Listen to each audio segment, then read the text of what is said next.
My name is Carl, and at 32, I've built my life around financial stability as a respected advisor working from my home in suburban Boston.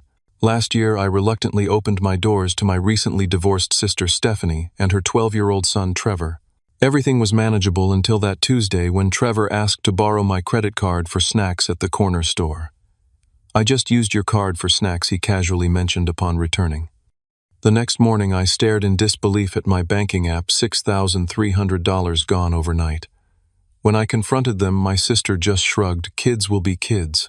Before I continue this story, drop a comment letting me know where you're watching from, and hit that subscribe button if you want more true stories about family betrayal and the moments that test our boundaries. Growing up in a modest neighborhood outside of Boston, my parents instilled in me the importance of financial responsibility from an early age. My father worked as a high school mathematics teacher, while my mother managed a small local bookstore.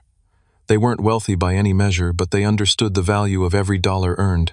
I can still hear my father's voice, "Carl, always save for a rainy day because storms come when you least expect them." Those lessons shaped me into who I am today. I worked diligently through high school, maintaining a part-time job at the local hardware store, while keeping my grades high enough to earn a partial scholarship to Boston University. College wasn't easy. I balanced full-time studies with 2 part-time jobs, often surviving on ramen noodles and coffee just to make ends meet. But those struggles taught me resilience and strengthened my commitment to financial security. After graduating with a degree in finance, I spent 8 years climbing the corporate ladder at a prestigious investment firm in downtown Boston. The hours were brutal, but I saved aggressively, lived well below my means, and invested wisely. By 30, I had built enough of a client base to branch out on my own as an independent financial advisor. Working from home gave me freedom and control over my schedule, while still doing what I loved, helping people secure their financial futures. My 3-bedroom colonial in a quiet, suburban neighborhood represented everything I had worked for: stability, independence, and security. It wasn't extravagant, but it was mine, paid for with years of careful planning and disciplined saving. I designed one bedroom as my home office, kept another for occasional guests, and enjoyed the peace of living alone. My life wasn't exciting by most standards, but it was exactly what I wanted: predictable, organized, and financially sound. Then there was Stephanie, my younger sister by 2 years, and my complete opposite in every way possible. Where I was cautious, she was impulsive. Where I saved, she spent. Where I planned, she lived moment to moment. Even as children, these differences were apparent. I would carefully save my allowance for weeks to buy something special, while Stephanie would spend hers immediately and then sweet-talk our parents into advances on future allowances. As we grew older, these patterns only intensified. Stephanie dropped out of community college after just 1 semester, claiming it was too restrictive for her creative spirit. She bounced between retail jobs, never staying anywhere longer than a few months before getting bored or having conflicts with management. Her financial disasters became a regular family affair. I remember the first time I bailed her out. She was 23 and called me sobbing about being evicted from her apartment. She owed 3 months of back rent, $2,700. Despite being a struggling graduate student myself, I emptied my emergency fund to help her after she promised to be more responsible. 6 months later, she called again, this time with outstanding utility bills and another eviction notice. The pattern continued through her 20s: credit card debt, payday loans, car repossessions, each time with tearful promises that this time would be different. When Stephanie met James at 27, I hoped marriage might finally settle her. For a while, it seemed to work. James had a stable job as a construction manager, and they bought a modest house in a working-class neighborhood about 40 minutes from my place. Trevor was born a year later, and for the first time, Stephanie seemed to find some purpose and stability. But old habits die hard. While James worked overtime to support the family, Stephanie resumed her impulsive spending: designer, clothes, expensive salon treatments, impulsive vacations they couldn't afford. From snippets of conversation at family gatherings, I gathered that their financial situation had become increasingly strained, with James working longer hours, while Stephanie complained about being trapped in suburban motherhood. The divorce didn't surprise anyone in the family. After 14 years of marriage, James finally reached his breaking point when he discovered Stephanie had secretly taken out a second mortgage on their house to pay off credit card debt and then maxed out the cards again. The legal proceedings were ugly, with James presenting years of financial evidence that painted Stephanie as recklessly irresponsible. She lost the house entirely due to missed mortgage payments, and the judge awarded her only minimal alimony given her pattern of financial misconduct. That's when Stephanie showed up at my doorstep, one rainy April evening, Trevor sulking behind her, both of them surrounded by hastily packed suitcases. Her story tumbled out between sobs. They had nowhere to go, no money for a security deposit, and couldn't possibly stay with our aging parents who lived in a small retirement community condo. "It'll just be for a month, Carl. Just until I get back on my feet," she promised, her mascara running down her cheeks.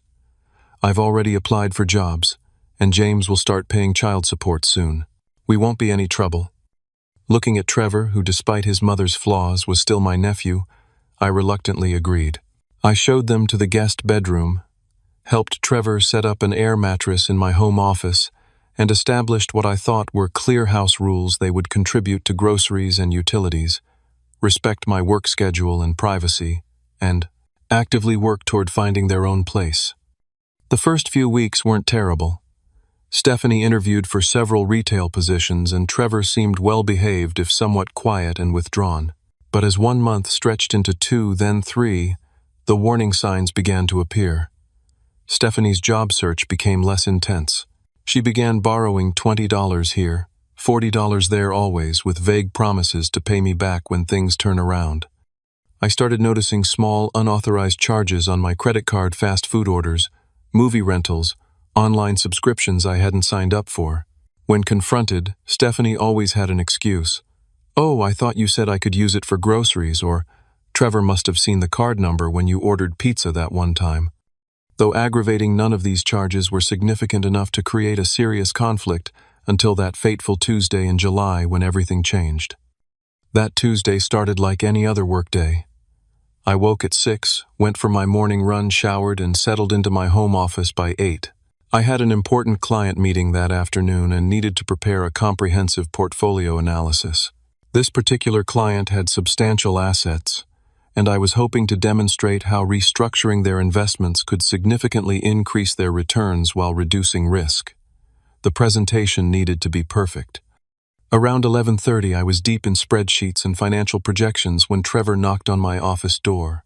Though I had a strict no interruptions rule during work hours, I waved him in, keeping my eyes on the complex calculations on my screen. "Uncle Carl, can I get some money for snacks?" Trevor asked, hovering in the doorway.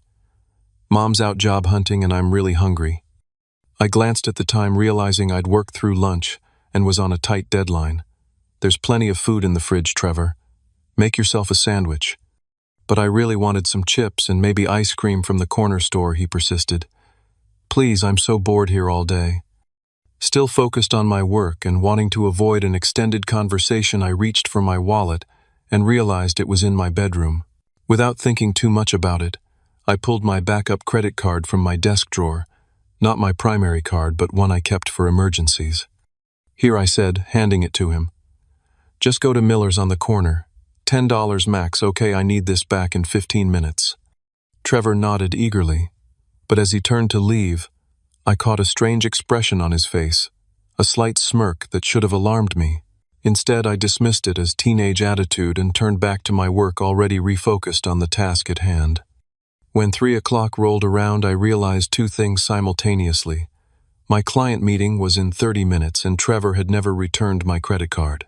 Annoyed but pressed for time, I decided to deal with it after my meeting. I assumed he'd probably just forgotten and was watching TV or playing video games in the living room. My video conference with the client went exceptionally well, lasting nearly 2 hours, as we discussed various investment strategies in detail. When I finally emerged from my office around 5:30, I found Trevor lounging on the couch playing a video game I didn't recognize on my large-screen TV. "Hey, where's my credit card?" I asked, noticing he was wearing what appeared to be a new gaming headset, sleek, expensive-looking, with glowing blue accents. Trevor barely glanced up from his game. "It's on the kitchen counter," he said flatly. I walked to the kitchen and found the card propped against the coffee maker. You were gone a while for just getting snacks, I commented, returning to the living room. And where did you get that headset? Trevor shrugged his eyes, never leaving the screen. I just used your card for snacks, he said, in a tone so casual it was almost rehearsed. Something about his demeanor bothered me, but I was tired after a long day and still had follow-up emails to send to my client. We'll talk about this later, I said firmly, and that headset better not have been purchased with my card. Stephanie didn't return until after 8 that evening. When I asked where she'd been all day, supposedly job hunting, she gave vague answers about multiple interviews and networking opportunities without providing any specific details. She seemed distracted and quickly changed the subject to complain about how expensive apartments were and how unreasonable landlords had become with their credit check requirements. Any luck with the job search, I pressed, noticing she had no paperwork or business cards that typically accompany interviews. These things take time, Carl, she snapped. Not everyone can have a perfect little career like yours. Some of us have to struggle. Sensing her defensiveness, I decided to approach the topic of Trevor's behavior instead. Trevor borrowed my credit card today for snacks, but he was gone for hours and came back with what looks like an expensive gaming headset. Do you know anything about that? Stephanie glanced toward Trevor, who was still absorbed in his game, then shrugged dismissively. He probably just went to his friend Jake's house. You know how kids lose track of time. And the headset, I persisted. Oh, that old thing. His father sent it last week, she said quickly. James is always trying to buy Trevor's affection with expensive gifts instead of actual parenting. Her explanation didn't sit right with me, but I was too exhausted to push further. I reminded myself that I had only authorized $10, and I could always check my account in the morning if I was concerned. Surely Trevor wouldn't have done anything truly inappropriate with my card. He was just 12 after all. The next morning I woke at my usual time and followed my normal routine. After my run and shower, I settled at the kitchen table with my coffee and opened my banking app to review my accounts, a daily habit instilled by years of financial discipline. What I saw made me choke on my coffee. Multiple transactions from the previous day appeared on my backup credit card, not just one or two small purchases, but a staggering list of charges totaling $6,300. My hands shook as I scrolled through the transactions. A gaming computer for $1,800. 3 separate charges at electronics warehouse, totaling over $900. Digital gift cards purchased online for various gaming platforms, $500 here, $300 there. In-app purchases across multiple games, some repeated several times. Cash withdrawals from ATMs across town, each just under the daily limit. 2 plane tickets to Orlando, Florida, totaling nearly $700. And most disturbing of all, a pending hotel reservation at a resort near Disney World for the following weekend. This wasn't the impulsive splurge of a child buying too many snacks. This was calculated, systematic theft. I stood up so abruptly that my coffee mug crashed to the floor, shattering and spilling its contents across the kitchen tiles. The noise brought both Stephanie and Trevor into the kitchen, still in their pajamas, looking startled. What the hell is this? I demanded, turning my phone screen toward them to show the endless list of transactions. Trevor immediately looked down, avoiding eye contact, but Stephanie stepped forward, glancing briefly at the screen. What am I looking at, Carl? She asked, her tone irritatingly casual. $6,300 of unauthorized charges on my credit card, the one I gave Trevor for snacks yesterday. I said, struggling to keep my voice level. Care to explain? Trevor shuffled his feet, but remained silent. Stephanie put a protective arm around his shoulders. I'm sure there's been some mistake, she said. Trevor would never do something like that. Would you, honey? Trevor mumbled something inaudible, still staring at the floor. These charges are from yesterday afternoon, I continued, scrolling through the list. Gaming equipment, online purchases, cash withdrawals, plane tickets to Florida in your names. Are you seriously going to stand there and deny this? Stephanie's expression shifted from feigned confusion to dismissive nonchalance with alarming speed. Look, even if Trevor did use the card for a few extras, kids will be kids, right? He probably didn't understand the value of money. You can just call the bank and explain it was a misunderstanding. I stared at her in disbelief. A few extras, this is over $6,000, and plane tickets in your name suggest you were involved too." Stephanie rolled her eyes. "Oh, please, you're overreacting. It's just money, and we all know you can afford it. You're probably just mad because you didn't authorize it first, but honestly, Carl, you would have said no like you always do. You're so tight with money, it's ridiculous." "This isn't about being tight with money," I said, feeling my blood pressure rising. "This is theft, Stephanie. Plain and simple. Theft from family." She laughed incredulously. "That's rich, Carl. Family helps family. Maybe if you weren't such a penny pincher all the time, Trevor wouldn't have had to take matters into his own hands." I turned my attention to Trevor, who had retreated behind his mother. "Trevor, did you make these purchases with my card?" Before he could answer, Stephanie interjected, "Don't interrogate him like he's a criminal. He's just a child." "A child who apparently knows how to make complex online purchases and ATM withdrawals," I retorted. "Trevor, I'm asking you directly, did you use my card to make these purchases?" Trevor finally looked up, a defiant expression eerily similar to his mother's crossing his face. "You said I could use the card," he muttered. "For $10 of snacks at the corner store, not for thousands in electronics and vacation plans." "Well, you should have been more specific," Stephanie cut in. "And anyway, you probably approved these charges and forgot. You're always working, barely paying attention to us. We've been cooped up in this house for months while you ignore us. Trevor deserves some fun." I couldn't believe what I was hearing. Not only were they admitting to the theft, but they were somehow twisting it to make me the villain. In that moment, looking at Stephanie's defensive posture and Trevor's practiced innocence, I realized this wasn't an impulsive mistake. This was calculated exploitation from people who saw me not as family to be respected, but as a resource to be drained. After the initial confrontation, I retreated to my office, locking the door behind me. My hands were shaking with a mixture of rage and disbelief as I sat at my desk trying to process what had just happened. $6,300 gone not by accident, not through a banking error, but deliberately taken by my own family members who were now gaslighting me about it. I took several deep breaths, trying to think clearly through my options. The financial advisor in me immediately calculated the impact this represented: nearly 2 months of mortgage payments, or a significant portion of my emergency fund. While I could technically absorb the loss, it would set back several of my financial goals. More importantly, the breach of trust felt like a physical blow. A part of me wanted to call the police immediately. What Stephanie and Trevor had done was unequivocally credit card fraud, a felony that could result in serious charges. But another part hesitated.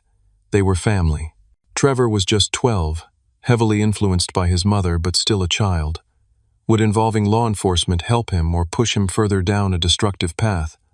I thought back to our childhood, to the countless times our parents had bailed Stephanie out of trouble without meaningful consequences. Their well-intentioned protection had only enabled her behavior, creating the entitled adult sitting in my kitchen, teaching her son that taking from others was justified if you wanted something badly enough. Was I perpetuating the same cycle by not immediately reporting the theft? Or was there a middle path, one that established firm boundaries while still preserving some chance of rebuilding our relationship? I decided to gather more information before making any drastic decisions.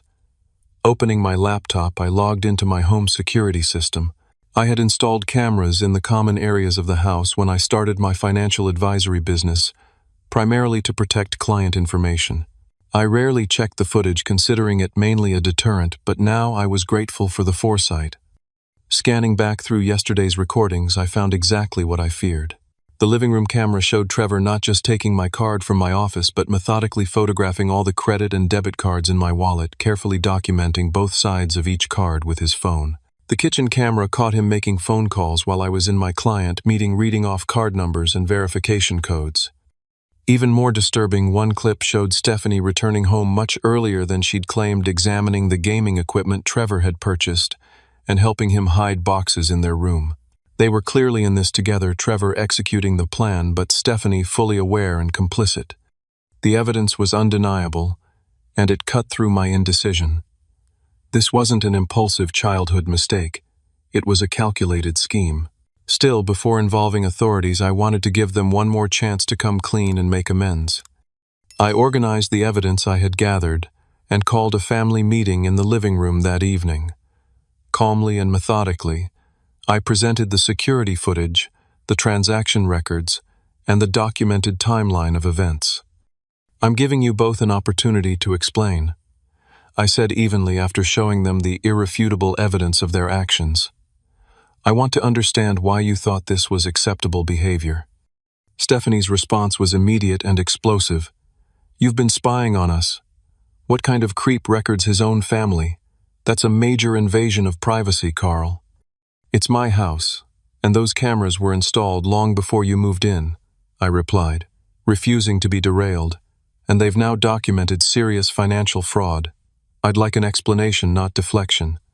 "Oh, here we go with the my house power trip again," Stephanie sneered. "Always lording your success over everyone.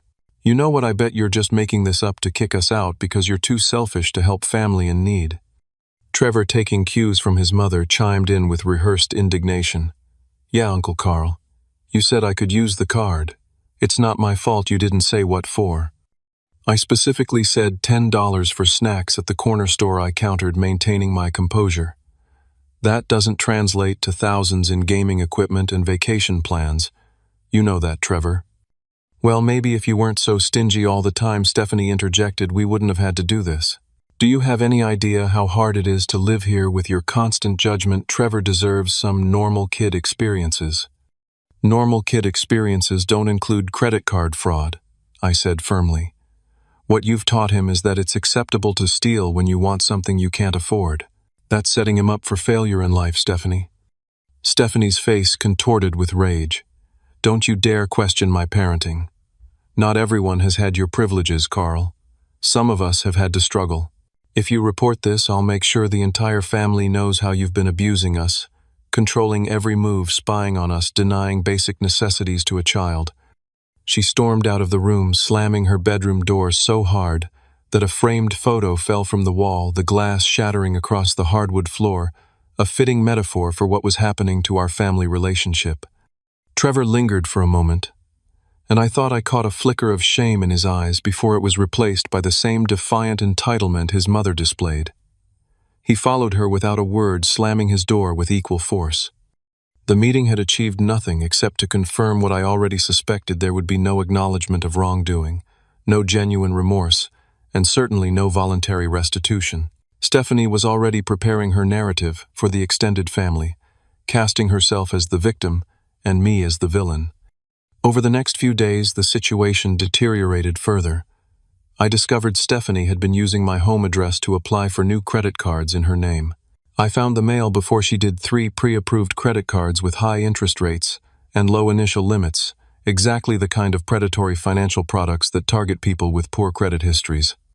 While cleaning up some clutter in the living room, I found a printout of my banking passwords in Trevor's backpack. He had apparently been watching me log in and had written down my credentials. Next to the passwords was a list of items with prices, with Disney World trip circled several times in red pen. The final straw came when I overheard Stephanie on the phone discussing their planned Florida trip in detail, mentioning they would leave before I figured out what was happening with the credit card. When I confronted her about the conversation, Trevor flew into a rage, throwing my laptop across the room and screaming that I was ruining everything. As I stared at my damaged computer containing all my client files and business records, something inside me hardened. This was no longer about the money. This was about enabling destructive behavior that would ultimately hurt Trevor far more than it hurt me. By allowing this to continue, I wasn't being kind. I was being complicit in teaching a child that actions don't have consequences. Stephanie's parting shot, as she stormed away from our latest confrontation, crystallized everything. "If you weren't so stingy with your precious money, we wouldn't need to do this. Family is supposed to share what they have." In that moment, I knew exactly what I needed to do. That night, after Stephanie and Trevor had gone to bed, I sat alone in my darkened office, the gravity of the situation weighing heavily on me. The house was quiet, except for the occasional creak of settling wood and the distant sound of Trevor's snoring.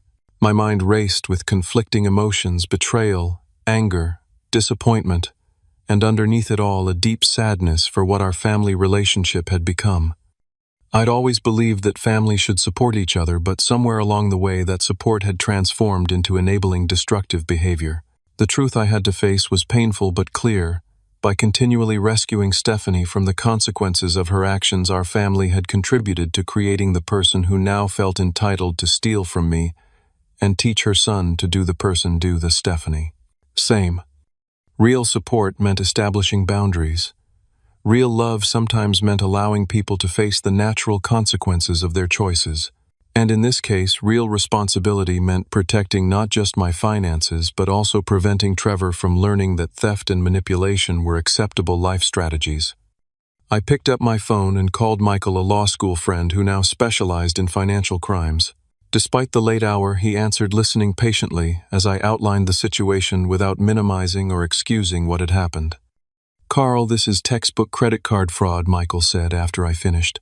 "The fact that their family doesn't change the legal reality. What they've done carries potential felony charges, especially with the amount involved and the premeditation evident in the security footage. I don't necessarily want to press criminal charges," I explained, "especially against Trevor. He's just a kid following his mother's example." "I understand that," Michael replied, "but you need to protect yourself both financially and legally. If you don't report this as fraud, you could be liable for those charges. And there's another consideration without formal consequences: what's to prevent them from doing this to someone else?" We discussed options for nearly an hour, weighing legal, financial, and family considerations.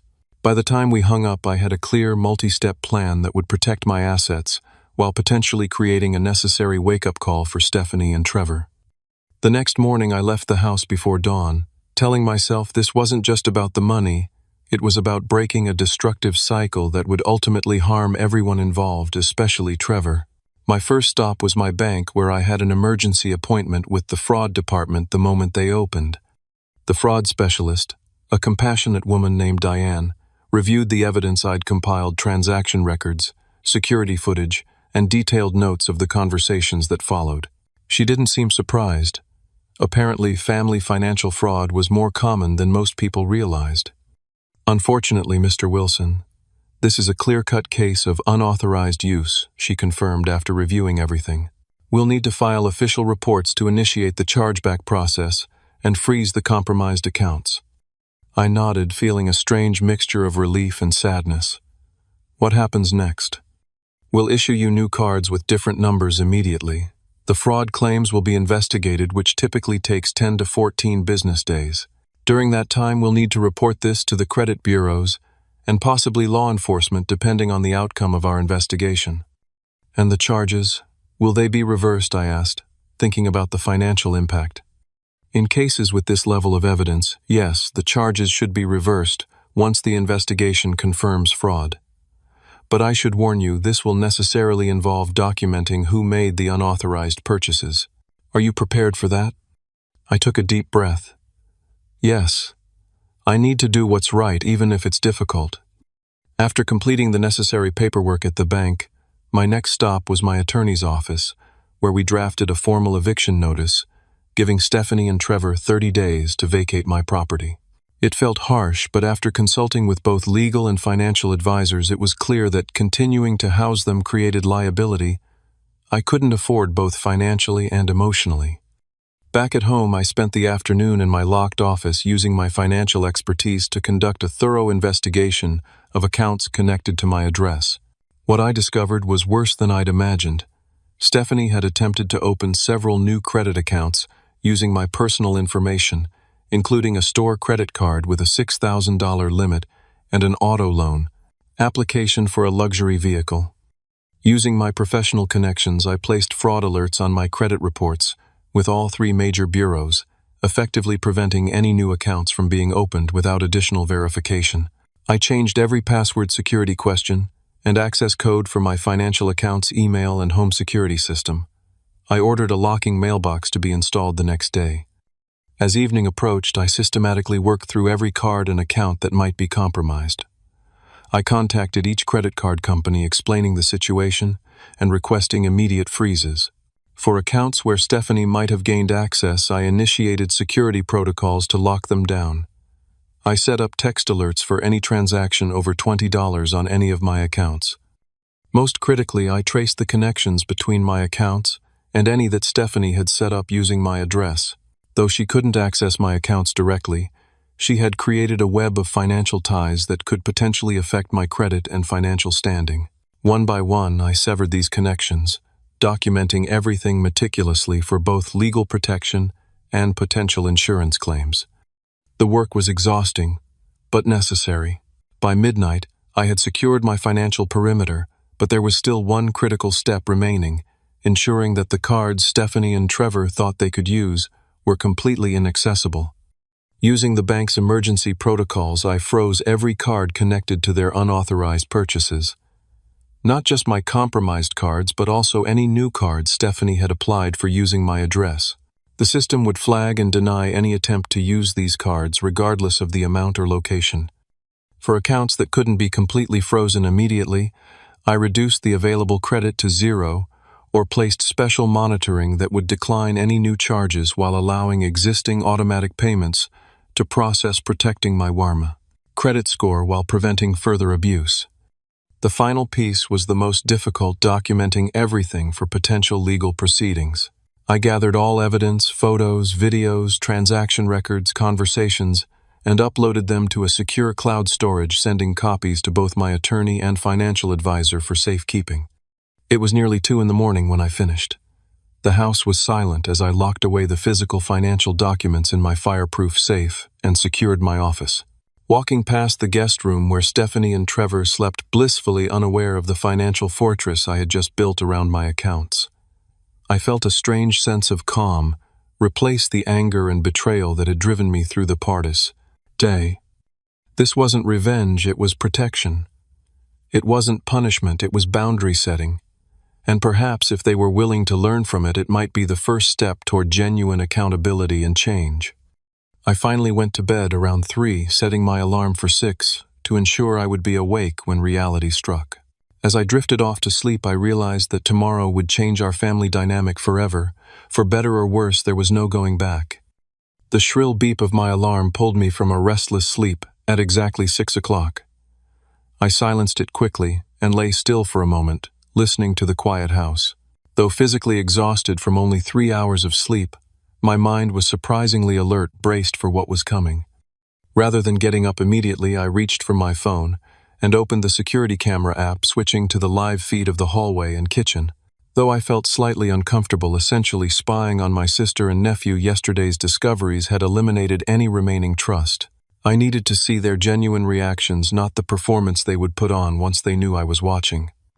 For nearly 15 minutes, nothing happened.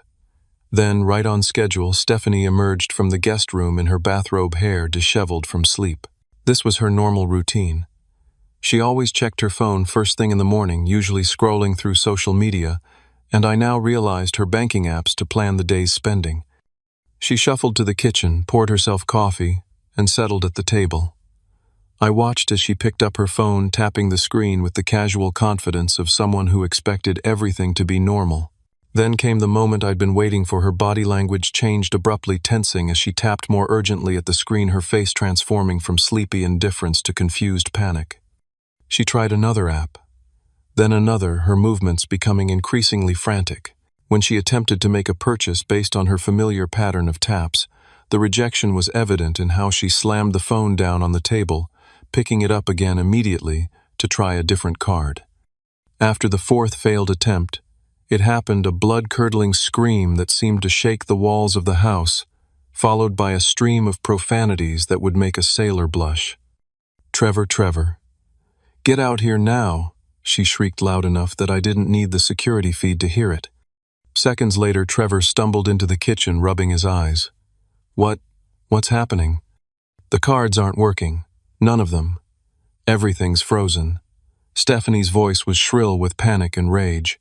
Did you do something stupid? Did you try to buy something too big that flagged the account? Trevor's face fell as he processed his mother's words. No, I only bought what you said was okay. They frantically checked multiple accounts, their panic growing with each failed attempt. Stephanie made several calls to banks, but I knew what she would hear. Accounts flagged for fraud investigation. No transactions possible. Please visit your local branch with identification for further assistance. The realization dawned on them simultaneously. This wasn't a technical glitch. This was deliberate.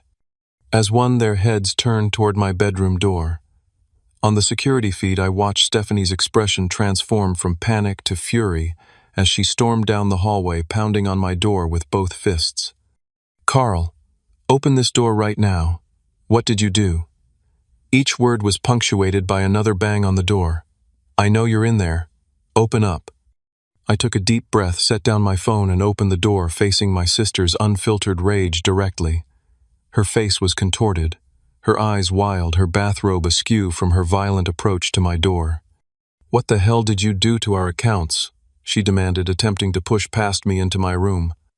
I stood my ground, blocking the entrance. "I didn't do anything to your accounts, Stephanie.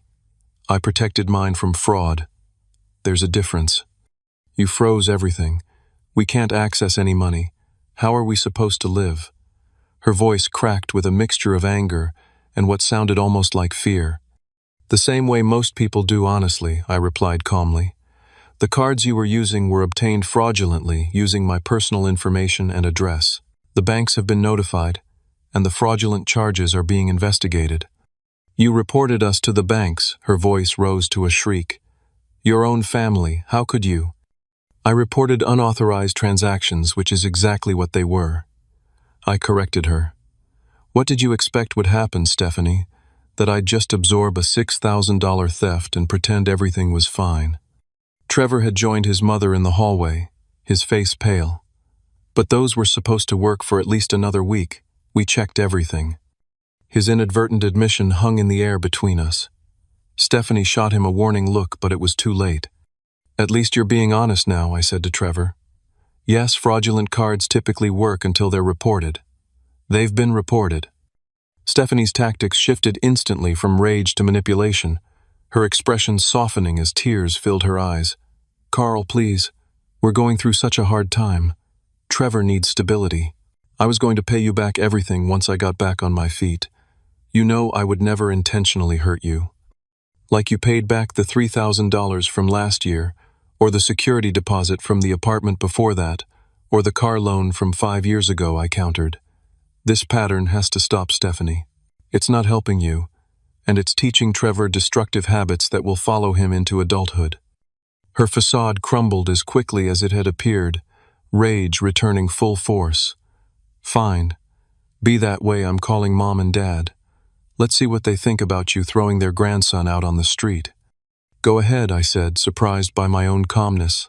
"I've already spoken with them." This was a bluff. I hadn't yet contacted our parents, but I knew Stephanie's playbook.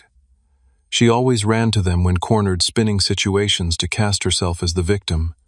She pulled out her phone and stormed back to the guest room, already dialing. Trevor lingered in the hallway, looking uncertain for the first time since this began. "What's going to happen to us?" he asked quietly, sounding suddenly like the 12-year-old he was rather than the entitled accomplice of the past few days. Before I could answer, my phone rang. I glanced at the screen and felt a grim satisfaction. It was exactly who I expected. "I need to take this," I told Trevor, stepping back into my room and closing the door. I answered the call professionally, Carl Wilson speaking. "Mr. Wilson, this is Martin Edwards from the Fraud Investigation Department at First National Bank. We're calling regarding the claims you filed yesterday." Stephanie must have overheard through the door because she emerged from the guest room, phone still at her ear, likely with our parents listening. She hovered nearby, trying to hear both sides of my conversation. "Yes, Mr. Edwards. Thank you for calling so promptly," I replied, making no effort to lower my voice. "We've reviewed the initial evidence you provided, and I wanted to inform you that we've escalated this case due to the amount involved and the clear pattern of activity. As per our legal obligations, we've notified local authorities about potential criminal fraud." Stephanie's face drained of color as she heard this.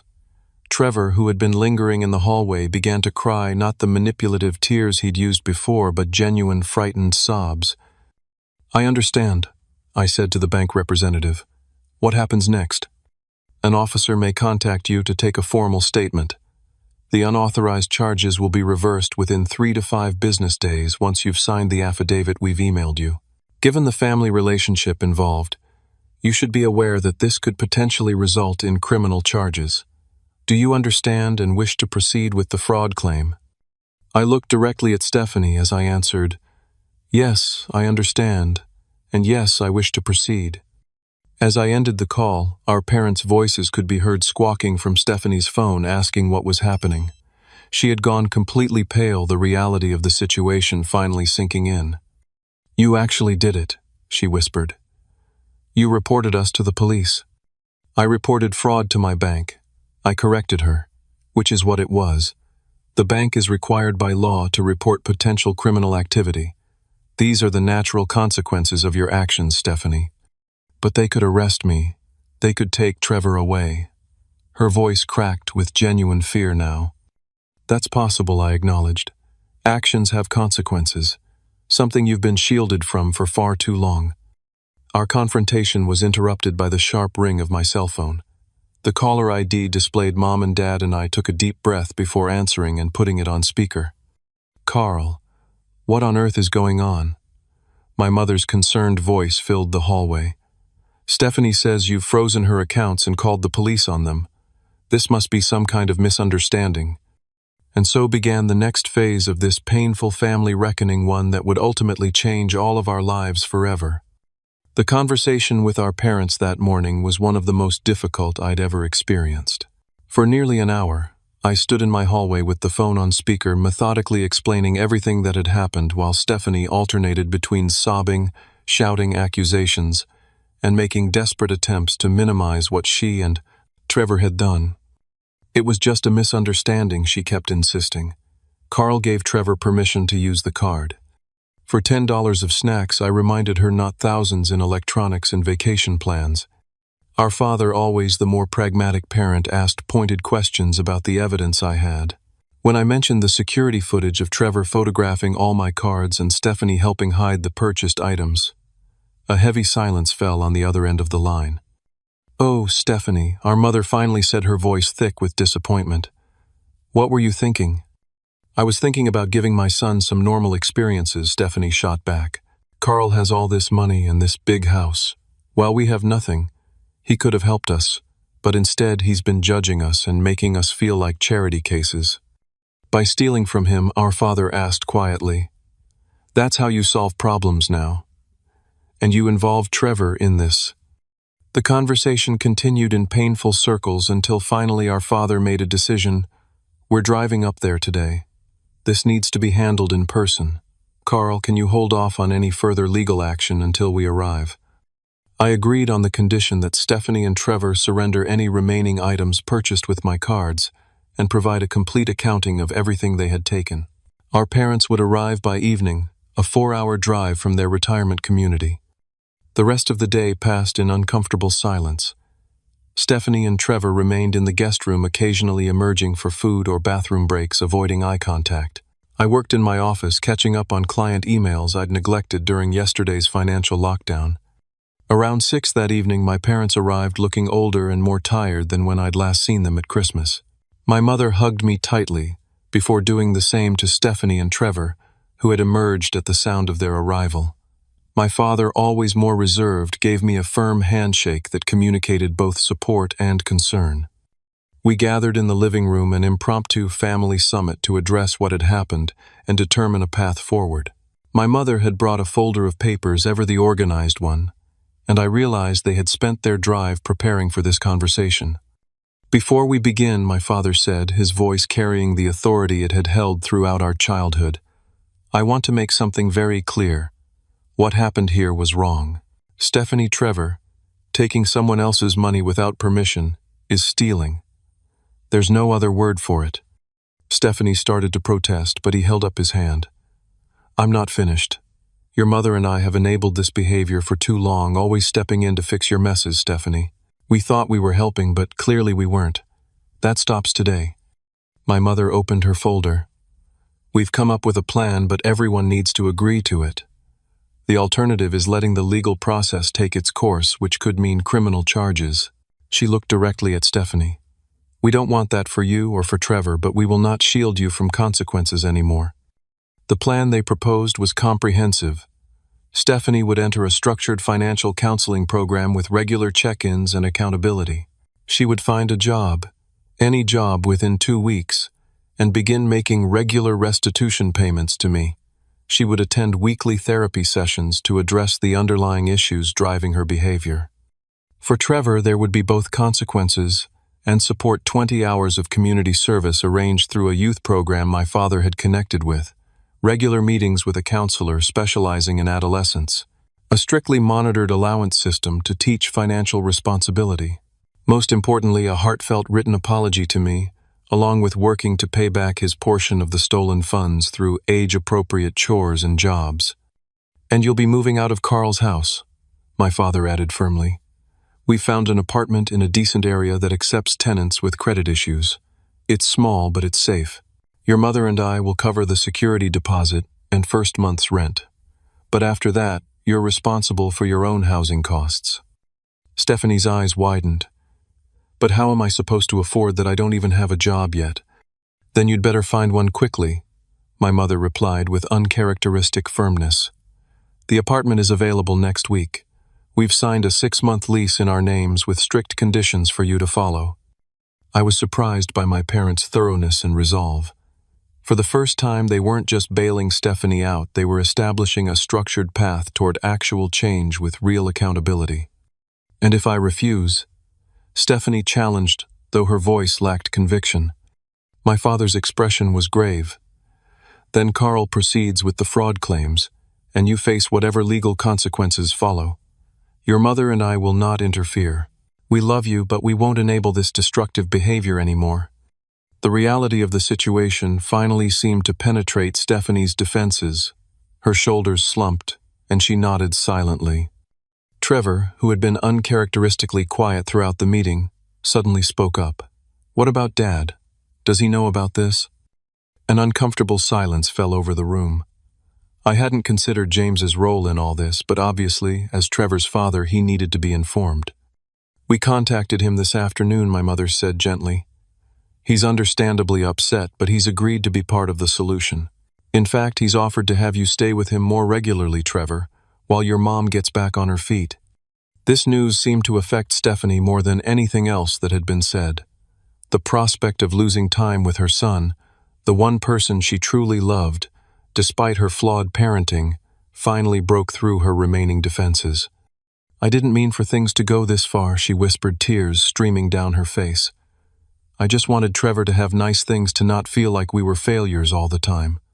"Material things don't make you a success or a failure," my father said gently. "The choices you make, how you treat others, your integrity, those are what matter."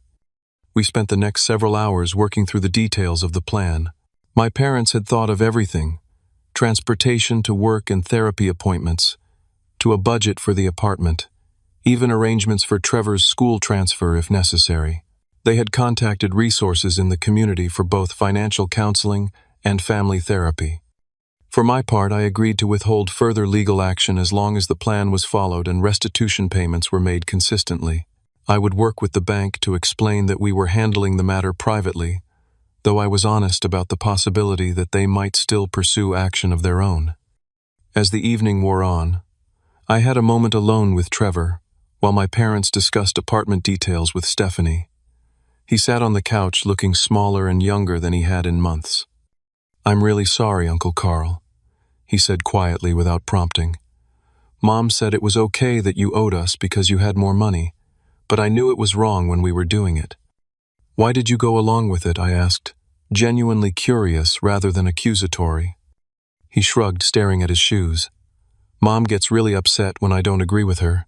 And I wanted that gaming stuff. All my friends have it." "You know, Trevor, the stuff doesn't matter nearly as much as you think it does," I told him. "What matters is who you become as a person. Do you want to be someone who takes from others, or someone people can trust?" He thought about this for a long moment. "I want people to trust me," he finally said. "Do you think you'll ever trust me again, Uncle Carl?" The question caught me off guard with its sincerity. "Trust has to be rebuilt," I explained. "It'll take time and consistent actions that show you've changed. But yes, I think that's possible." When my parents left that night, they took Stephanie and Trevor with them to stay at a hotel until the apartment was ready. The house felt strangely empty after they were gone, but there was also a sense of peace, of boundaries finally established and respected. As I locked up for the night, I noticed something on the kitchen counter, a handwritten note from Trevor.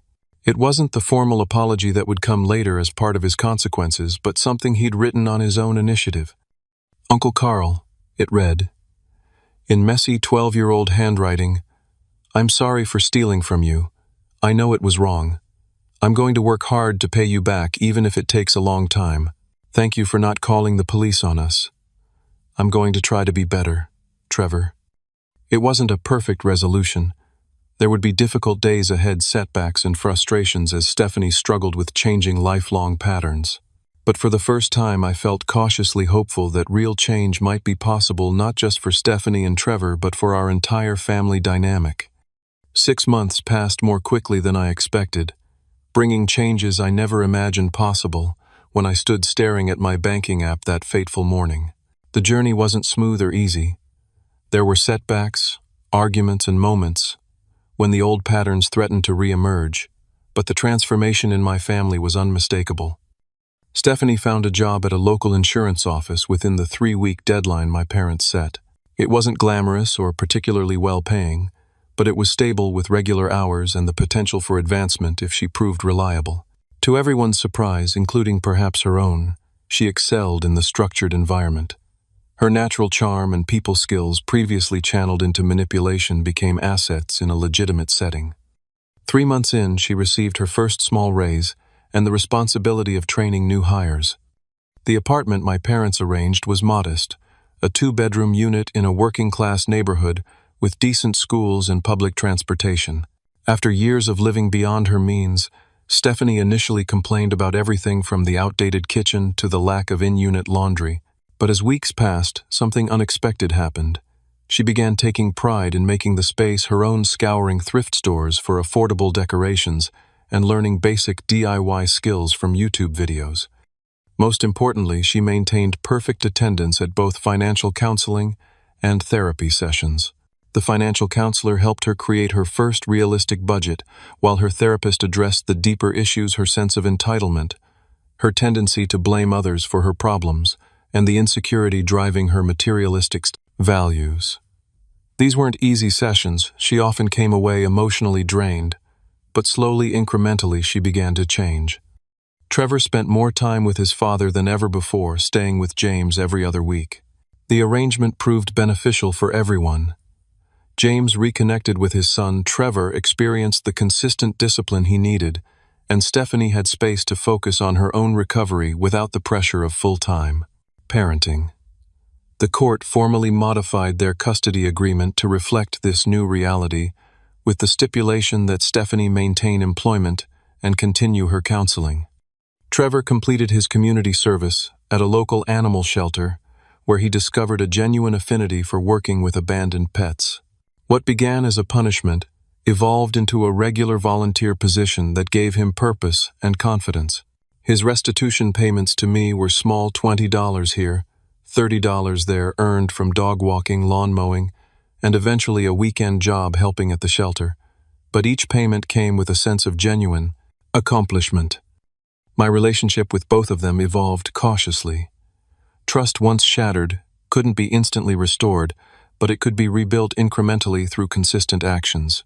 I visited their apartment occasionally, bringing small housewarming gifts, but never cash. When Trevor stayed with me for an occasional weekend, clear boundaries and expectations replaced the previous atmosphere of entitlement and resentment. Even my parents transformed through this experience. After decades of enabling Stephanie's behavior, they embraced their new role as supportive but firm allies in her recovery. They attended family therapy sessions, examined their own patterns of differential treatment between their children, and learned healthier ways to express love without fostering dependency. The first holiday after the incident was Thanksgiving, hosted at my parents' condo. The atmosphere was initially tense, with everyone navigating new relationship dynamics and unspoken concerns about whether old conflicts would resurface. But as the day progressed, something remarkable happened. Authentic conversation replaced the performance of family harmony that had characterized our gatherings for years. During dessert, Stephanie surprised us all by raising her glass for an impromptu toast. "I want to thank everyone for not giving up on me," she said, her voice steady, despite the vulnerability in her eyes. "Especially you, Carl. You could have had me arrested, and honestly, I probably deserved it. Instead, you gave me a chance to actually change, not just get bailed out again. I'm still working on it, but I'm trying to become someone you can all be proud of." Trevor, emboldened by his mother's honesty, added his own acknowledgement. "I'm sorry, too. What we did was really wrong. Uncle Carl, thanks for teaching me that actions have consequences, but also that people can change if they really try." These weren't dramatic movie moments of instant transformation. Both Stephanie and Trevor still struggled with old habits and attitudes. But they were genuine moments of growth, small victories in a longer journey toward healthier relationships. As for me, the experience forced me to examine my own patterns as well. While I hadn't enabled Stephanie in the same way our parents had, I'd avoided direct confrontation for years, allowing resentment to build while maintaining a superficial relationship. I realized that true generosity wasn't about giving money. It was about caring enough to establish boundaries even when doing so was painful and difficult. In the months that followed, I developed a new perspective on financial abundance.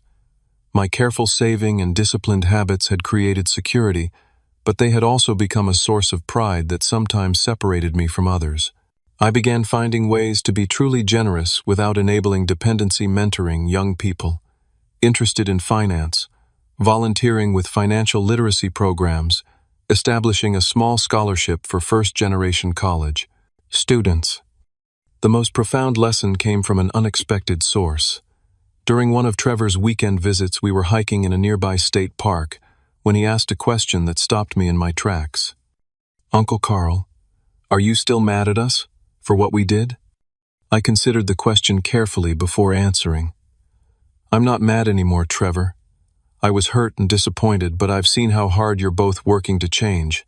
That means a lot to me." He nodded thoughtfully, kicking at pine cones along the trail. "Mom says what we did wasn't really about the money. She says it was because she felt like she was failing at everything, and taking your stuff made her feel like she was winning somehow. Does that make sense?" His insight, his mother's insight, really struck me deeply. Yes, that makes a lot of sense. Sometimes people do harmful things, not because they're bad people, but because they're hurting inside, and don't know healthier ways to handle those feelings. "I think I get that now," Trevor said.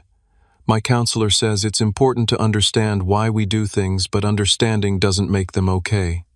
"That's very wise," I told him, genuinely impressed by his growth. Trevor grinned momentarily, looking like the carefree kid he should have been all along.